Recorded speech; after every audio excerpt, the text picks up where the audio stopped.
साथियों, workers socialist TV के इस अंक में परिप्रेक्ष्य में आप सभी का स्वागत है। शाम के 6 बजे हम इसका प्रसारण कर रहे हैं और आज का विषय है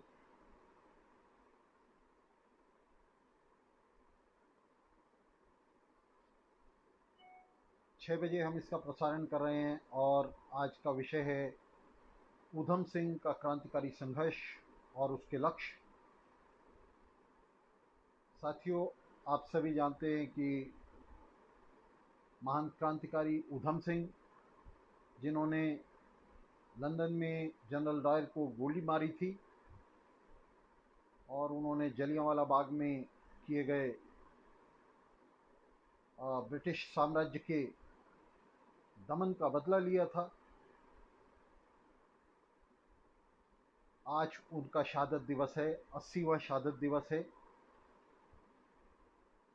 आज ही के दिन 31 जुलाई 1940 को ऊधम सिंह को वेस्टमिंस्टर की जेल में फांसी दे दी गई थी।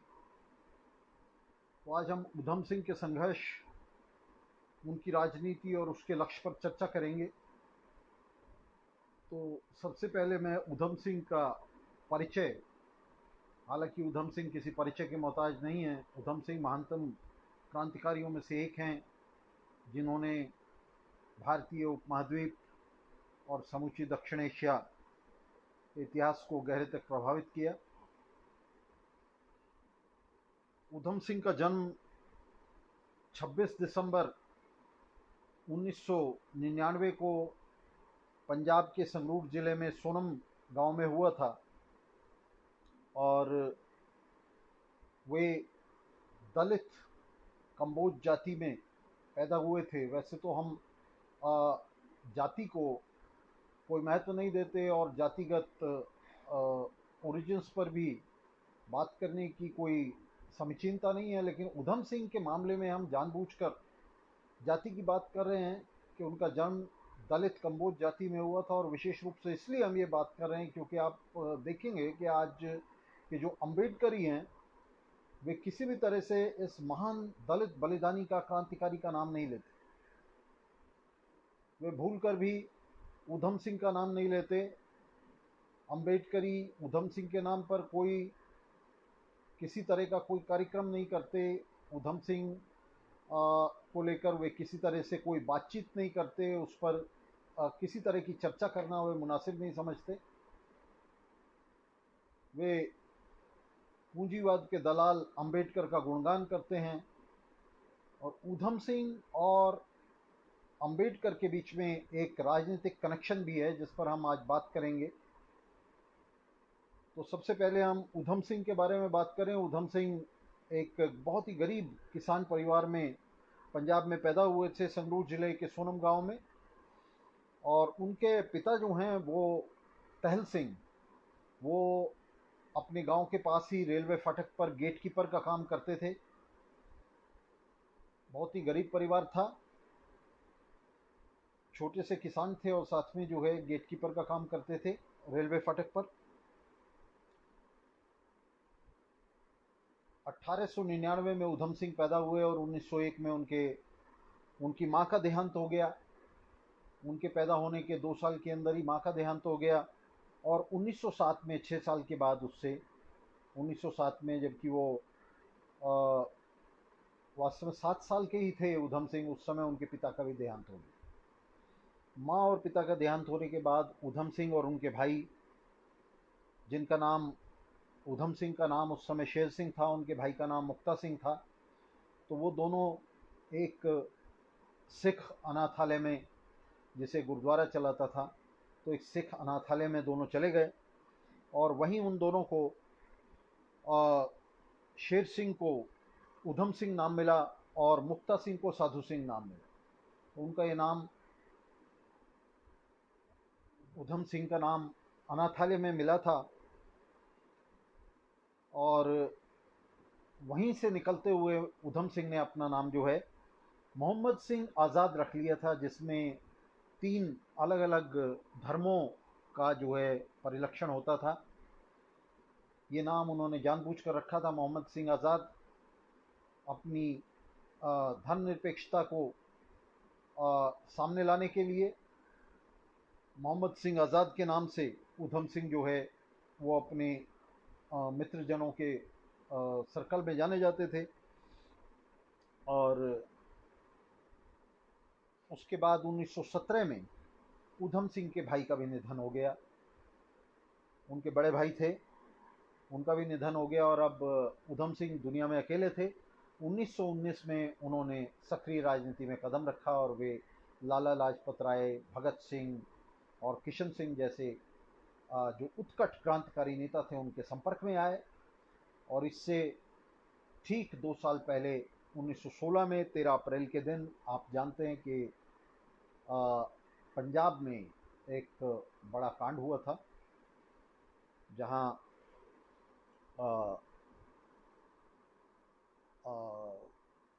जलियांवाला बाग में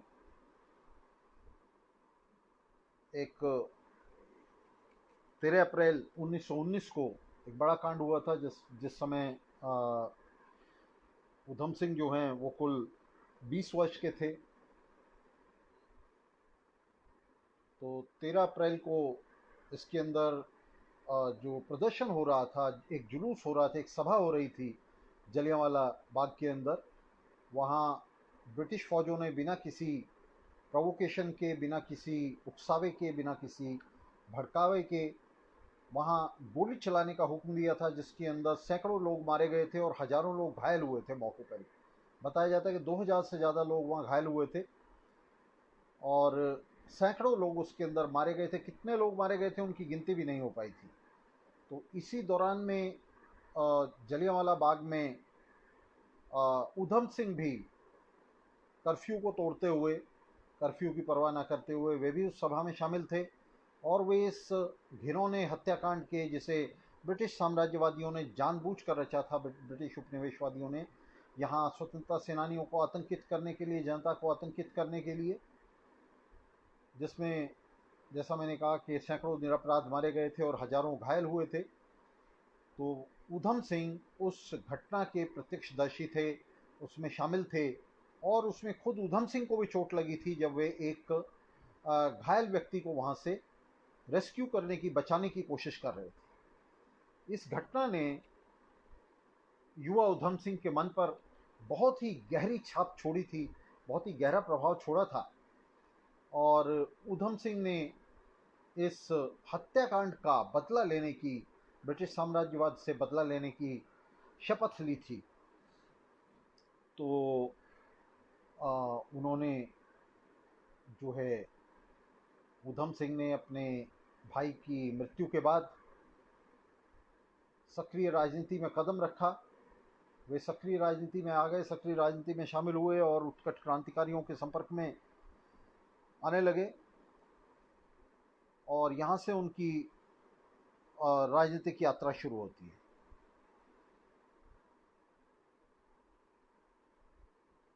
1927 में एक बार फिर ऊधम सिंह को अमृतसर पुलिस ने गिरफ्तार किया। उनके कब्जे से पिस्तौल बरामद हुई थी, हथियार बरामद हुआ था और उन्हें आर्म्स एक्ट में उनका चालान करते हुए उन पर मुकदमा चला, जिसमें उन्हें सजा हुई और वे जेल काट कर आए। और जेल काटने से पहले वे कुछ देशों की यात्रा कर चुके थे और जेल काटने के बाद आकर उन्होंने फिर यात्रा शुरू की, जिसमें नैरोबी, दक्षिण अफ्रीका, अमेरिका और यूरोप के कई देशों की यात्रा वो कर रहे थे। इंग्लैंड में प्रमुखता से वे गए थे और इस दौरान में वे दरअसल भगत सिंह के संपर्क में थे और भगत सिंह के कहने पर, उनकी एसोसिएशन के कहने पर वे स्वतंत्रता आंदोलन के पक्ष में प्रचार भी कर रहे थे।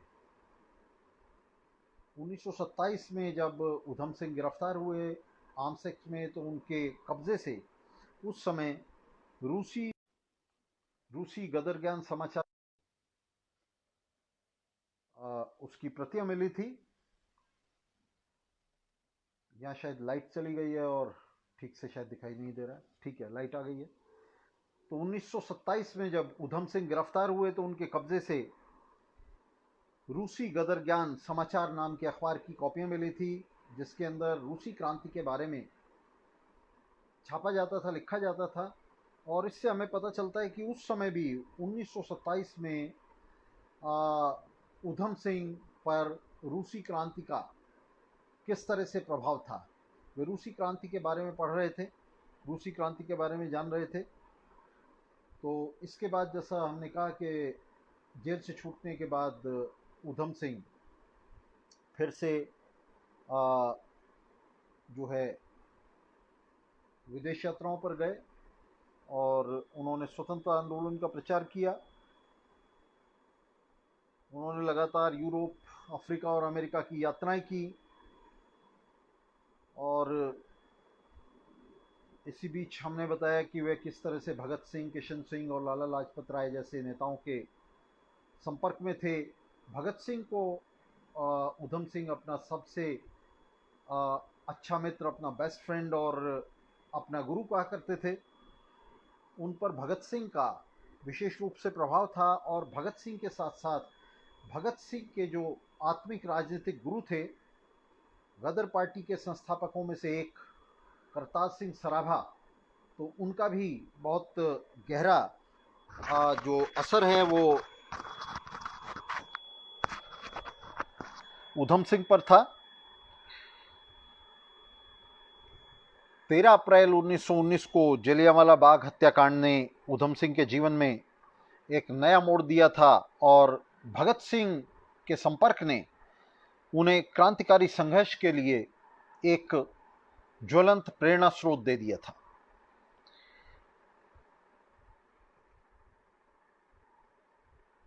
उधम सिंह ने जलियांवाला बाग में हत्याकांड के वे प्रत्यक्षदर्शी थे और उन्होंने वही कसम खाई थी कि वे इसका बदला लेंगे और इसका बदला लेने के लिए वे इंग्लैंड चले गए और इंग्लैंड में रहकर उन्होंने वहाँ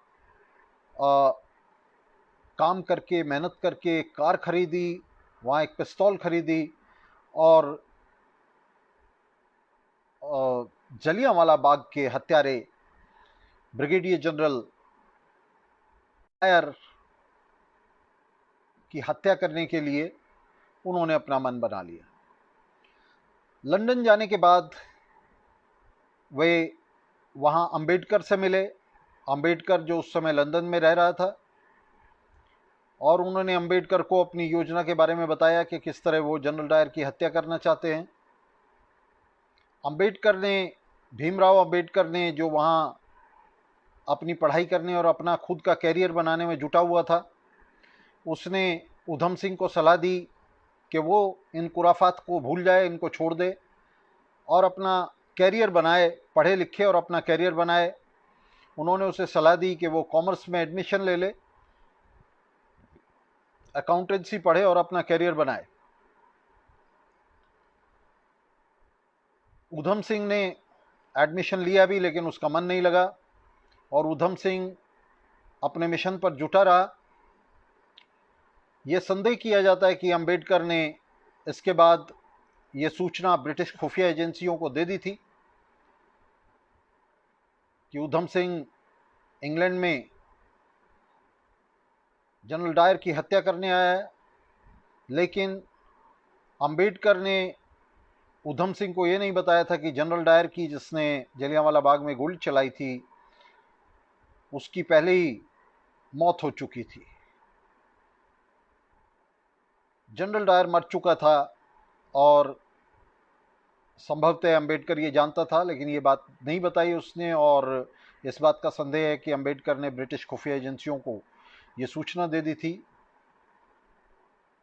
कि उधम सिंह इंग्लैंड में यह हत्या करने आया है। और ब्रिटिश खुफिया एजेंसियों ने एक बड़ा षड्यंत्र रचा, एक साजिश रची, जिसमें उन्होंने उधम सिंह को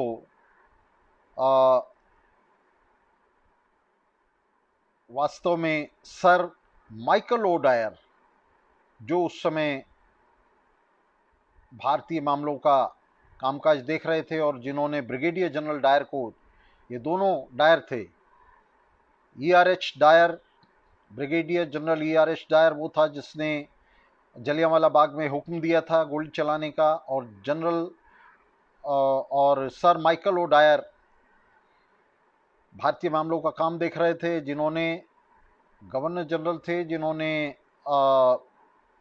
ब्रिगेडियर जनरल डायर को बचाने के लिए ब्रिटेन में भरसक कोशिश की थी, और उसकी किलिंग्स को, इन मौतों को, इन हत्याओं को जस्टिफाई किया था। तो ब्रिटिश खुफिया एजेंसियों ने ऊधम सिंह को बिना ये बताए कि ब्रिगेडियर जनरल डायर मर चुका है, उन्होंने उसकी मदद की सर माइकल ओ डायर पर हमले में। और ये मदद इसलिए की, ये हत्या इसलिए कराई ऊधम सिंह से, ताकि भारत में औपनिवेशिक शासन की नृशंसता को, विशेष रूप से जलियांवाला बाग के हत्याकांड को, और भविष्य में ब्रिटिश शासन के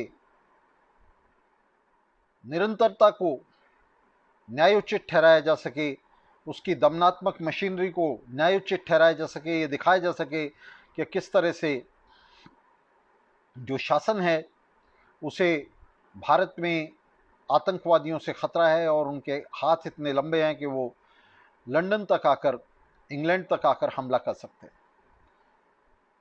तो ये पूरा प्लॉट जो है ये ब्रिटिश खुफिया एजेंसियों ने रचा था, जिसके अंदर भीमराव अंबेडकर का हाथ माना जाता है कि उसी ने ब्रिटिश खुफिया एजेंसियों को सूचना दी थी ऊधम सिंह के बारे में। तो ये सूचना मिलने के बाद ऊधम सिंह ने वहाँ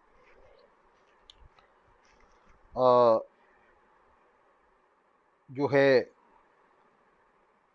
13 मार्च 1940 को वेस्टमिंस्टर के कैक्सटन हॉल में, जहां दक्षिण एशियाई मामलों की एक समिति की सभा हो रही थी, एक सेमिनार हो रहा था इंग्लैंड के अंदर, वहां सर माइकल ओडायर को गोली मार दी।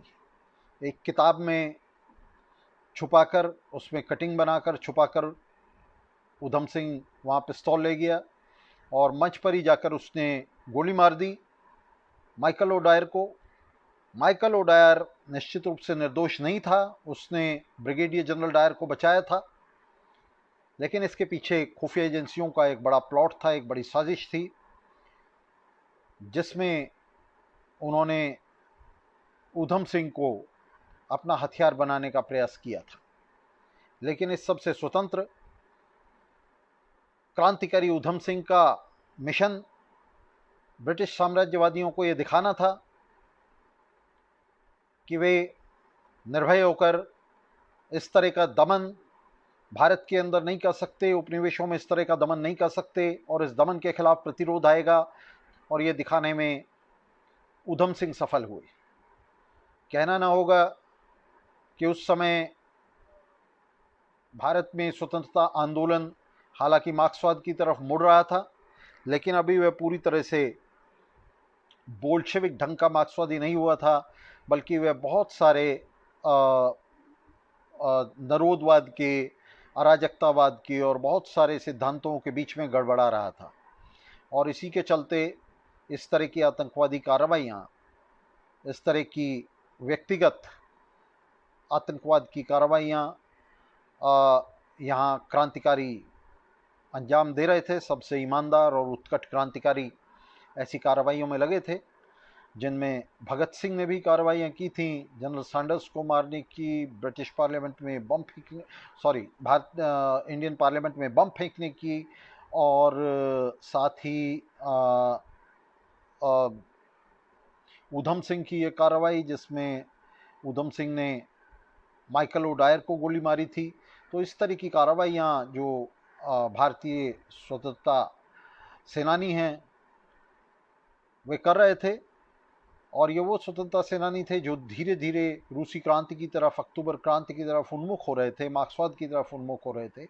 लेकिन अभी उनका मार्क्सवाद अधकचरा मार्क्सवाद था, और वो बहुत सारे ऊहापोह के बीच, अराजकतावाद और नरोदवाद की ऊहापोह के बीच फंसा हुआ था। उनके तौर तरीकों को वे मार्क्सवादी तौर तरीके समझकर उन्हें अंजाम दे रहे थे। हालांकि उससे पहले आप जानते हैं कि भगत सिंह अपनी जेल डायरी में ये सब लिख चुका था। वो ये बता चुका था कि किस तरह से बम और पिस्तौल के सहारे क्रांति नहीं हो सकती, बल्कि मजदूर और किसान ही उस क्रांति की रीढ़ हैं।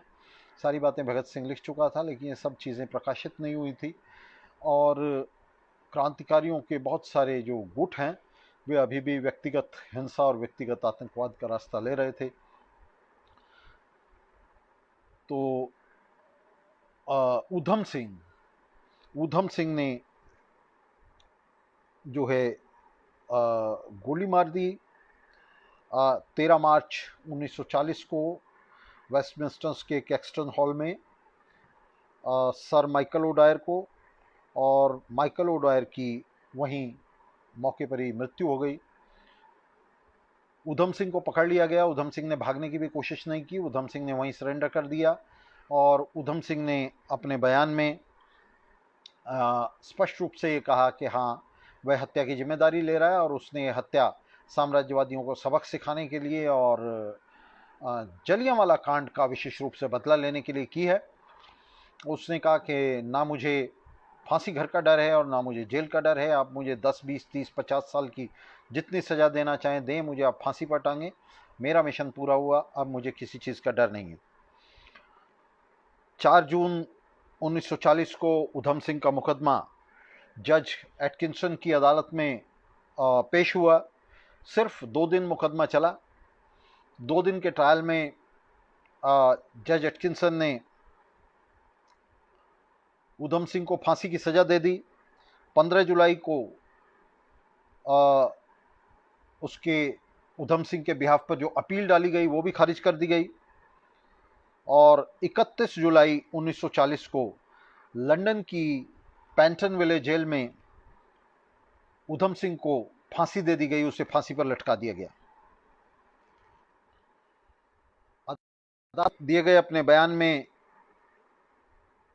ऊधम सिंह ने अपने नोट्स पढ़े। अदालत में जो अपनी डिफेंस में, अपने बचाव में ऊधम सिंह ने बयान दिया, उसमें वास्तव में ऊधम सिंह ने अपना बचाव करने से मना कर दिया। उसने इकबालिया बयान पढ़ा। ये बहुत ही साहसपूर्ण कार्रवाई थी ऊधम सिंह की। उसने अपना इकबालिया बयान पढ़ा, जिसमें जज एटकिंसन बार बार उसे ये बयान पढ़ने से रोकता रहा ऊधम सिंह को, लेकिन ऊधम सिंह अपना बयान पढ़ने से नहीं रुका। ऊधम सिंह ने बयान पढ़ा और इसके बावजूद कि जज एटकिंसन ने वहाँ मौजूद प्रेस को ये हुक्म दिया, ये निर्देश दिया कि ऊधम सिंह का बयान प्रकाशित नहीं किया जाएगा, बाहर अखबारों में नहीं छापा जाएगा, उसे शाया नहीं किया जाएगा। इसके बावजूद, इस चेतावनी के बावजूद ऊधम सिंह ने अपना बयान पढ़ा और उसने जज एटकिंसन की बात को मानने से मना कर दिया और उसने विस्तार से अपना बयान जो है अदालत में पढ़ा।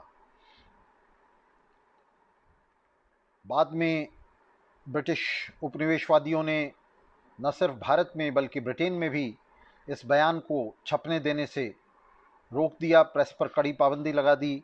और यहाँ तक कि राइटर्स, जो न्यूज़ एजेंसी थी, समाचार एजेंसी थी, उसे संपर्क किया और उसे सख्त हिदायत दी कि किसी भी तरह से ये बयान जो है ऊधम सिंह का, ये ब्रिटेन में या भारत में प्रकाशित नहीं होना चाहिए। अपनी इस स्टेटमेंट में जो उन्होंने 13 मार्च 1940 को इसके तुरंत बाद जारी की, उसमें उन्होंने मौके पर ही कहा कि मैंने ये जो गोली मारी है ये प्रतिवाद करने के लिए मारी है। मैंने भारत में लोगों को भूख से मरते देखा है और मैंने भारत में ब्रिटिश साम्राज्यवाद के काले कारनामों को देखा है। मैंने अपनी पिस्टल से 3-4 बार माइकल ओडायर को गोली मारी है और मुझे किसी भी तरह से इसके ऊपर कोई खेद नहीं है, बल्कि ये मैंने अपने कर्तव्य का पालन किया है और ये मैंने अपने लोगों के लिए मैंने ये प्रतिवाद किया है। और मुझे इस बात की बिल्कुल कोई चिंता नहीं है कि मुझे क्या सज़ा दी जाएगी, 10 साल या 50 साल या मुझे फांसी दे दी जाएगी। मैंने अपना कर्तव्य पूरा कर दिया है। इसी तरह उन्होंने ब्रैक्सटन जेल से 30 मार्च 1940 को एक चिट्ठी लिखी जिसमें उन्होंने भगत सिंह का भी हवाला दिया और उन्होंने कहा कि मैं भगत सिंह की तरह मैं भी जल्दी मरने से डरता नहीं हूँ। मैंने फांसी के साथ जो है विवाह कर लिया है, शादी कर ली है, और मैं जो है अपने लोगों का एक सैनिक हूँ, और मैं 10 साल पीछे रह गया हूँ भगत सिंह से, और वो मेरी इंतज़ार कर रहा है, और मुझे भी 23 तारीख को भगत सिंह के फांसी के दिन ही मुझे भी 23 तारीख को फांसी दी जाए और मैं भगत सिंह से जाकर मिलूंगा। इसी तरह उन्होंने अपने बयान में, जो अदालत में उन्होंने बयान दिया, और ये बयान आपको बता दें कि ये बहुत लंबे समय दबा रहा, छिपाए रखा गया, और हाल ही में ये ब्रिटिश पब्लिक रिकॉर्ड ऑफिस ने इसे जारी किया है। तो ये बयान जो है ये शाया हुआ है, सामने आया है। ऊधम सिंह का ये बयान जिसमें उन्होंने कहा, उन्होंने बहुत ही इसमें शानदार बात कही। उन्होंने कहा कि हमारी लड़ाई ब्रिटेन से या ब्रिटेन के लोगों से नहीं है। ब्रिटेन में बहुत सारे हमारे दोस्त हैं जो हमारे संघर्ष के साथी हैं। उन्होंने कहा कि ब्रिटेन के मजदूरों में हमें व्यापक समर्थन प्राप्त है। हमारी लड़ाई ब्रिटेन के शासकों से, ब्रिटिश साम्राज्यवादियों से है, ब्रिटिश पूंजीपतियों से है, वहाँ के मजदूरों, मेहनतकशों से नहीं है। ये बहुत ही महत्वपूर्ण बात थी जो ऊधम सिंह के संघर्ष के लक्ष्यों, उनकी राजनीति और उस राजनीति के अंतर्य पर बढ़िया प्रकाश डालती है। और यही कारण है उनका ये जो अंतर्राष्ट्रीयतावाद है, यही कारण है कि आज ये जो पूंजीवाद के दलाल अम्बेडकरी हैं, ये इस बात के बावजूद कि ऊधम सिंह का जन्म दलित कंबोज जाति में हुआ, वे ऊधम सिंह का नाम तक नहीं लेते। वे अम्बेडकर का नाम लेते हैं, तमाम दूसरे नेताओं का नाम लेते हैं, काशीराम जैसों का नाम लेते हैं जो पूंजीवाद के पक्के दलाल थे, उनका नाम लेते हैं, लेकिन क्रांतिकारी ऊधम सिंह का वे नाम नहीं लेते, जबकि वे दलित कंबोज जाति से थे। मैं बार बार उनकी जाति का जिक्र इसलिए कर रहा हूँ, वो असल में किसी जाति से नहीं थे। वो तो कहना चाहिए कि अंतर्राष्ट्रीय सर्वहारा के प्रतिनिधि, उसके स्पोक्स पर्सन, उसके माउथपीस थे, उसके प्रवक्ता थे। लेकिन मैं उनकी जाति का जिक्र इसलिए कर रहा हूं कि उन्होंने जिस दलित कंबोज जाति में जन्म लिया, इसके बावजूद अम्बेडकरी ऊधम सिंह का नाम नहीं लेना चाहते। ऊधम सिंह का नाम इसलिए नहीं लेना चाहते क्योंकि ऊधम सिंह क्रांतिकारी हैं, उत्कट क्रांतिकारी हैं, वे मार्क्सवादी हैं, वे मजदूरों और किसानों की बात करते हैं, मेहनतकश जनता की बात करते हैं, जबकि अम्बेडकरी बूर्जुआ लोकतंत्र के चौकीदार हैं।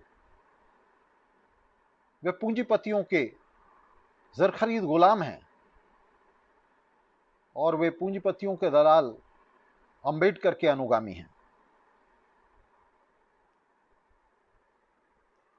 तो अपने अदालत के बयान में, अदालत में जैसे मैंने बताया कि ऊधम सिंह ने अपना बचाव करने से मना कर दिया, लेकिन अपना डिफेंस स्टेटमेंट पढ़ा, अपना बचाव में बयान पढ़ा, जिसमें जज एटकिंसन उन्हें बार बार ये कहता रहा कि हमें आपकी ये राजनीतिक भाषण नहीं सुनना है। जज एटकिंसन बार बार कहता रहा, I am not going to listen to a political speech. मैं एक राजनीतिक भाषण नहीं सुनना चाहता। अगर आपको अपने बचाव में कुछ कहना है, अपनी सज़ा के बारे में कुछ कहना है, सज़ा कम कराने के बारे में कुछ कहना है, तो आप कहिए।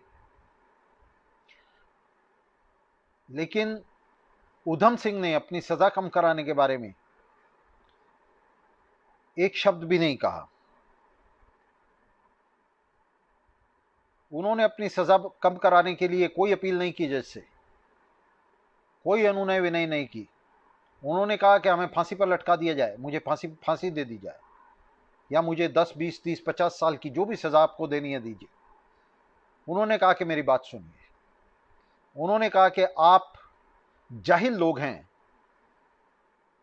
बहुत ही शानदार भाषण उधम सिंह ने अदालत में दिया, जिसमें अदालत ने कहा कि आप अपने आप को, आप सभ्याचारी होने का दावा करते हैं, आप सभ्य होने का दावा करते हैं, लेकिन अपनी कॉलोनियों पर, अपने उपनिवेशों पर शासन करते हुए आप जिस जहालत का परिचय दे रहे हैं वो अद्वितीय है। उन्होंने बताया कि किस तरह से ब्रिटिश साम्राज्यवाद भारत में नृशंसता और पशुता की सारी हदें पार कर रहा है। उन्होंने जलियांवाला बाग का जिक्र किया। उन्होंने बताया कि किस तरह से भारत में लोग भूखे मर रहे हैं, वे नंगे हैं, वे बेघर हैं, और अपने आप को सभ्य होने का दावा करने वाले जो ब्रिटिश हुक्मरान हैं, ब्रिटिश पूंजीपति हैं, वे भारत की मेहनतकश जनता को किस तरह से अपने कोड़े के नीचे, उसके दमन के जुए के नीचे रखे हुए हैं। ये बहुत ही शानदार भाषण था जिसको जज एटकिंसन बार बार रोकता रहा। जज एटकिंसन उन्हें धमकी देता रहा कि मैं इस भाषण को छपने नहीं दूंगा, ये आप जान लो, सारी प्रेस पर बैन लगा दूंगा। लेकिन उधम सिंह नहीं रुके। उधम सिंह ने अपना भाषण पढ़ना जारी रखा। जज एटकिंसन ने उन्हें बार बार इसके लिए चेतावनी दी और बार बार उन्हें रोका, लेकिन उधम सिंह ने बार बार उनकी अवहेलना और अवज्ञा करते हुए ब्रिटिश साम्राज्यवाद को कोसना जारी रखा, और उन्होंने कहा कि ब्रिटिश साम्राज्यवाद के दिन भारत में ज़्यादा नहीं रह गए हैं। उधम सिंह ने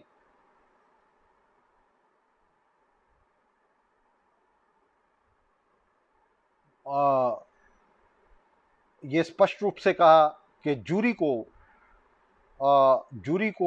भ्रम में रखा गया है, जूरी को भारत के हालातों के बारे में नहीं बताया गया है, जूरी को ये नहीं बताया गया कि किन हालातों में भारत की मेहनतकश जनता जी रही है।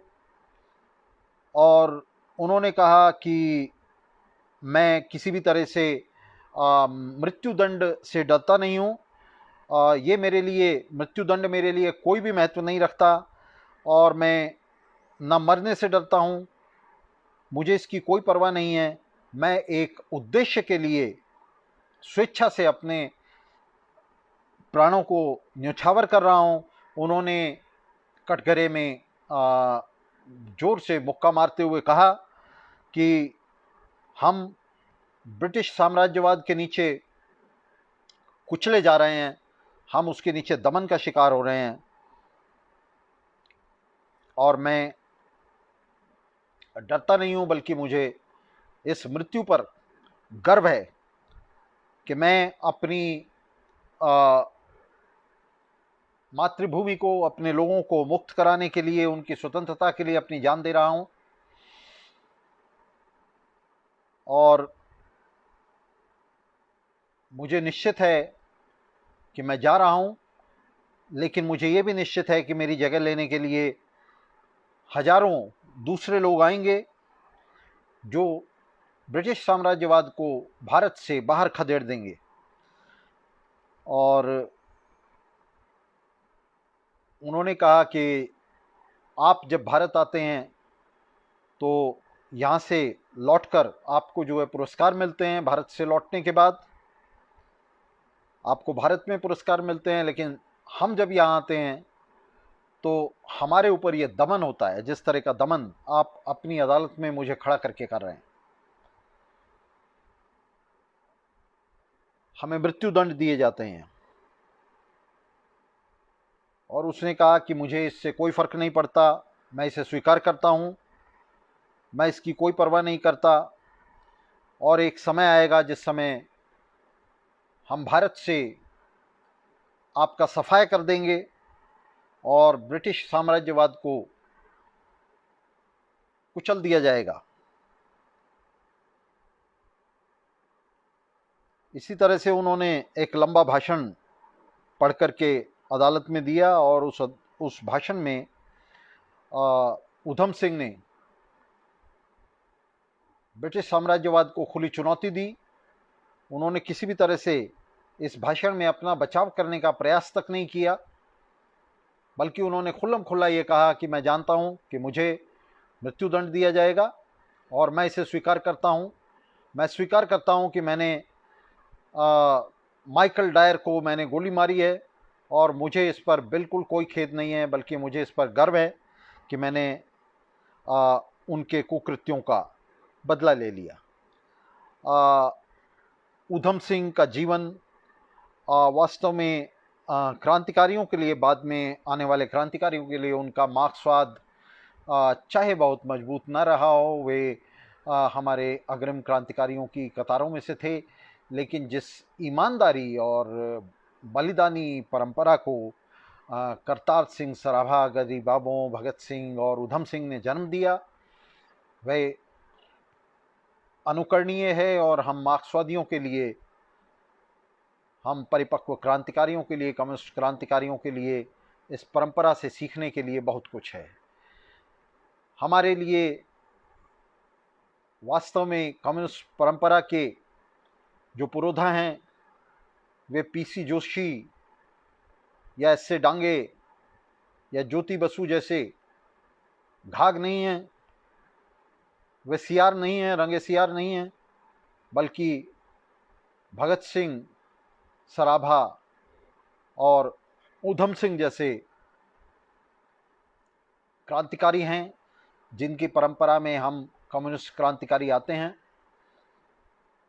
और अगर इन क्रांतिकारियों को कम्युनिस्ट पार्टी अपनी तरफ आकर्षित नहीं कर पाई, भगत सिंह को तो कर ही नहीं पाई, साथ ही ऊधम सिंह जैसे क्रांतिकारियों को भी, जो भगत सिंह के बाद भी 10 साल जीवित रहे, उन्हें अपनी तरफ आकर्षित नहीं कर पाई, तो ये सिर्फ इसलिए कि स्टालिनवादी कॉमिंटर्न और उससे जुड़ी हुई कम्युनिस्ट पार्टी किसी भी अर्थ में क्रांतिकारी नहीं रह गई थी, और वे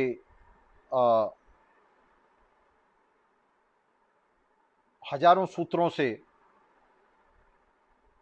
कांग्रेस जैसी बुर्जुआ पार्टियों के साथ और ब्रिटिश साम्राज्यवाद के साथ भी वे गड़बड़ हो रही थी।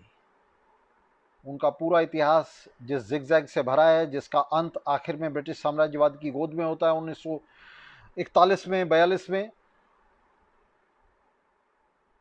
तो वो अपने आप में उनका काला इतिहास है, जिसका अनुकरण भगत सिंह और ऊधम सिंह जैसे क्रांतिकारी नहीं कर सकते थे।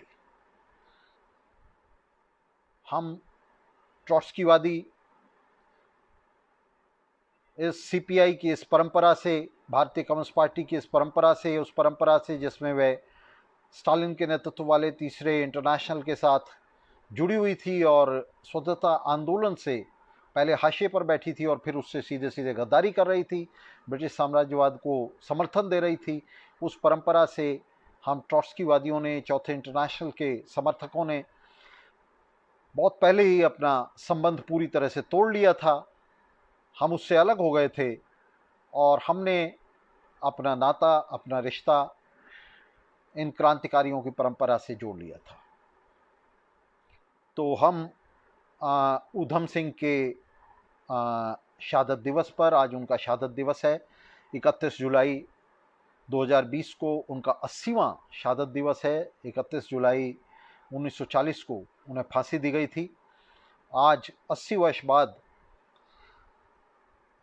हम वर्कर्स सोशलिस्ट टीवी की तरफ से, वर्कर्स सोशलिस्ट पार्टी की तरफ से, आप सब साथियों की तरफ से महान क्रांतिकारी ऊधम सिंह की स्मृति में अपना सिर क्रांतिकारी सम्मान के साथ झुकाते हैं और उनकी जिंदाबाद का नारा लगाते हैं।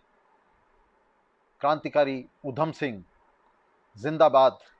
आपका ये बलिदान और आपका संघर्ष, आपके संघर्ष का लक्ष्य, उसका आंतर्य हम क्रांतिकारियों की पीढ़ी के लिए अजस्र प्रेरणा का स्रोत बना रहेगा। और इस विश्वास के साथ हम आने वाले समय में क्रांतिकारी संघर्षों को आगे ले जाने, आगे बढ़ाने के लिए प्रण लेते हैं। हम इस बात को विशेष रूप से रेखांकित करना चाहते हैं कि जो संघर्ष है, जिसके लिए करतार सिंह सराभा, भगत सिंह और ऊधम सिंह जैसे शहीदों ने अपना बलिदान दिया, उसके लिए संघर्ष किया, वो लक्ष्य अधूरा ही नहीं है, बल्कि वो लक्ष्य बीच में छूट गया है। 1947 में भारत के पूंजीपतियों ने ब्रिटिश पूंजीपतियों के साथ समझौता करके उस महान स्वतंत्रता संघर्ष से गद्दारी कर दी है। 1947 में, अगस्त 1947 में भारत में प्रतिक्रांति विजयी हुई है और क्रांति पराजित हुई है। उस क्रांति की विजय के लिए और इस विजयी हुई प्रतिक्रांति की पराजय के लिए हम कम्युनिस्ट क्रांतिकारी, लेनिनवादी, ट्रॉट्स्कीवादी, मार्क्सवादी हम अपना संघर्ष लगातार जारी रखेंगे और उधम सिंह जैसे शहीदों की शहादत, उनका संघर्ष, उनके लक्ष्य हमें लगातार प्रेरणा देते रहेंगे। तो इसके साथ ही आपसे विदा लेता हूं। उनकी स्मृति में आज ये स्मृति व्याख्यान परिप्रेक्ष्य में हमने किया है 6 बजे, और इसी तरह से हम आने वाले समय में दूसरे जो क्रांतिकारी योद्धा हैं, जो क्रांतिकारी संघर्षशील रहे हैं, लड़ते रहे हैं महानतम उद्देश्यों के लिए, सर्वहारा क्रांति के लिए, क्रांतिकारी उद्देश्यों के लिए, उनकी स्मृति में इस तरह के व्याख्यान हम जारी रखेंगे। धन्यवाद साथियों।